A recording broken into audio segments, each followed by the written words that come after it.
Imagine yourself in a world where love is not just a feeling but something that changes ordinary things into something extraordinary, where two souls find their eternal home. Today we are going to be doing The Good Morrow by John Donne, where magic of metaphysical poetry unfolds. So grab your virtual seats and let's begin unlocking the secrets of the soul.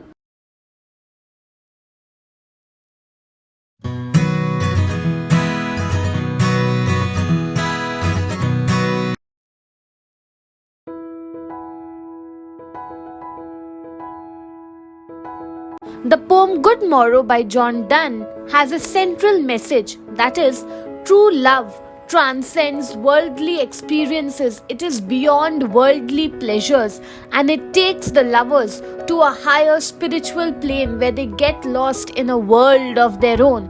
Love unites the lovers' souls and makes them complete, whole, as if they inhabit or live in one world together.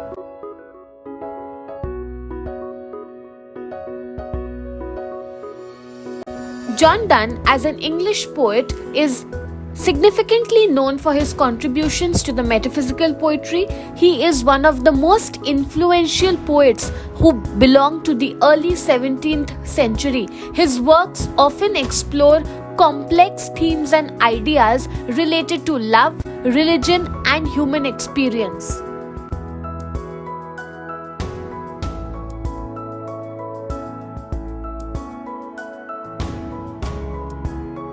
Let me tell you briefly about the Seven Sleepers legend. Basically, it is a story from the early Christian tradition that gained a lot of popularity in Europe in the medieval times. Now, according to this legend, there were 7 Christian young boys who lived in a city that is modern day Turkey, and they were constantly facing a lot of trouble, a lot of pressure to change their religion. Now, refusing to give up their Christian faith, these 7 young men took shelter in a cave near the city where they fell asleep.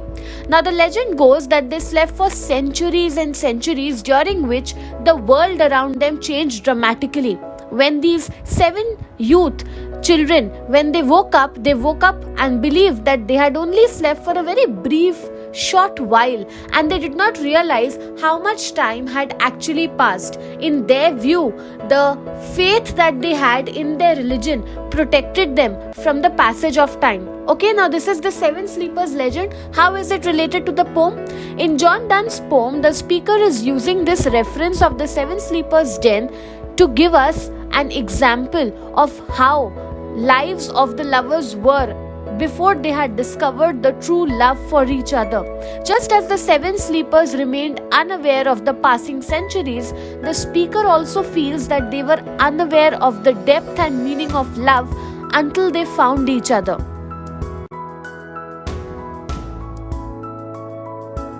In stanza 2, the poet says, "And now good morrow to our waking souls." Basically, the lovers are wishing each other good morning, literally also and also on a metaphorical level, suggesting that they have finally awakened. They have finally come to the realization that the souls of these lovers are inseparable. Love has united them so deeply that they are going to be always with each other, and their love is beyond the physical existence. It will, be an example in time to come.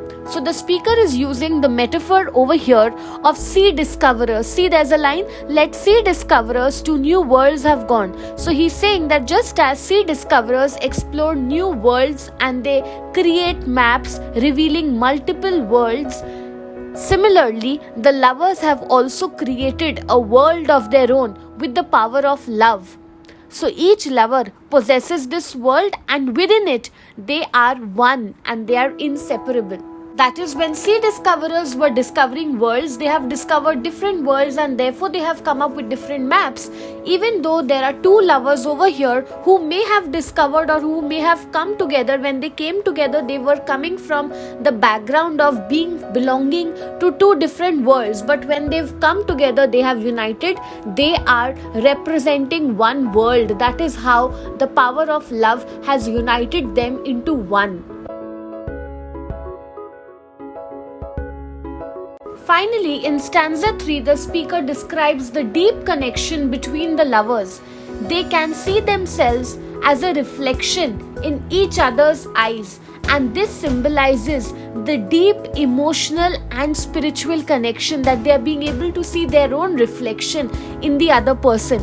The speaker believes that true love resides in this honest realization where there is absolute truth and loyalty in their hearts, which are better hemispheres than others because they lack divisions or conflicts. Just as there are two hemispheres that divide the earth, whether you take a reference to the northern and southern hemisphere or the eastern and western hemisphere, the tendency of hemispheres is to divide the world into two better halves. So these two lovers, yes, they are two individuals who are better halves, but ultimately they are united. There is no kind of conflict or division between them. So love has blurred any kind of boundary, whether physical, literal, metaphorical, because they have become one. Even though they are two living beings, two souls, they have become one entity. The speaker concludes by suggesting that if their love is genuine and equal, it can never become weak or die because it has been mixed perfectly. Their love is so alike, it has got so much in common that neither of the two lovers will ever lose the intensity, that energy to love each other, and that is the reason why their love is going to grow and be an example for others in time to come.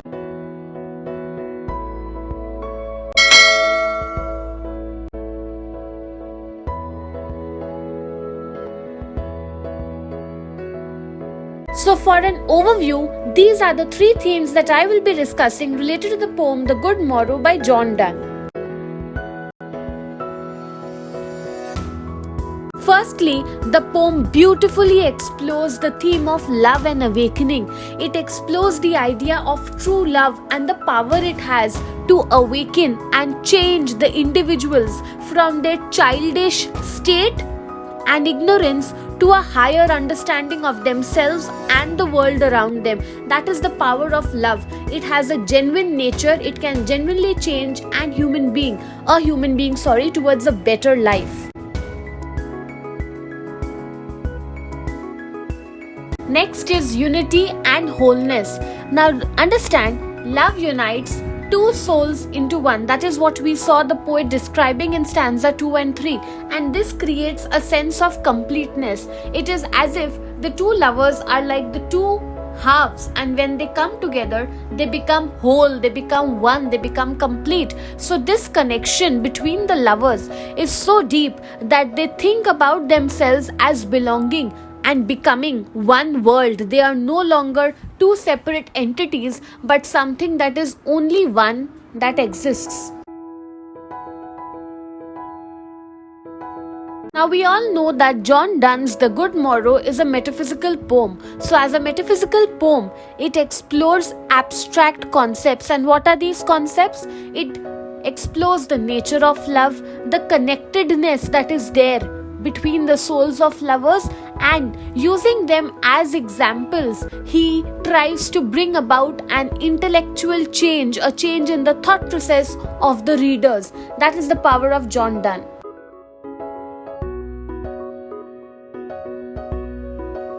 So that's it from this video. I hope you liked it. Do hit the like button, subscribe to my channel for more such future updates. Thank you for watching. Bye.